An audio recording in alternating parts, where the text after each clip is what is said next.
J'ai un souvenir, j'étais en Afghanistan, j'étais très jeune. Un jeune homme vient me voir et me dit Ah, tu es de Paris, mais alors c'est là qu'il y a une grande avenue qui est complètement en miroir.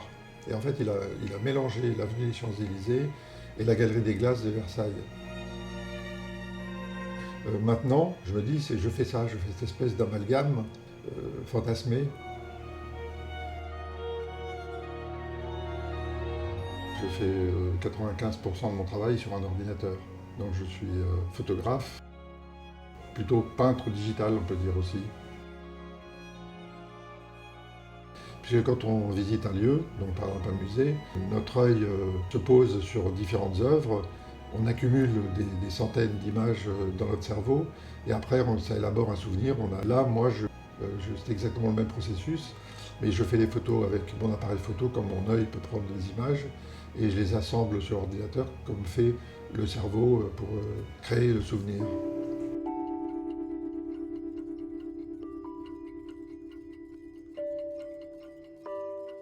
Le sujet de prédilection, c'est notre patrimoine, particulièrement les bibliothèques et les musées, surtout. Et évidemment l'architecture, les villes, l'architecture extérieure aussi. Avant, c'était des paysages, des vrais paysages de nature, et là maintenant, je refais avec les éléments d'une ville, des constructions digitales, mais ce ne sont pas des paysages, ce sont des villes.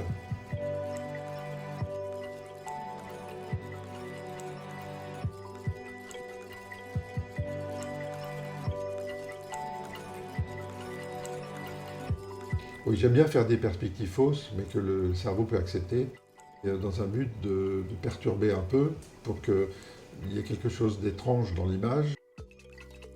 Je passe mon temps à essayer que le spectateur se perde dans mon image.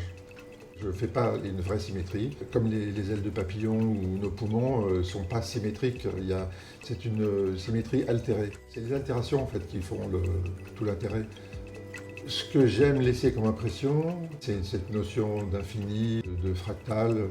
J'aime que les gens se perdent dans un espèce d'infini.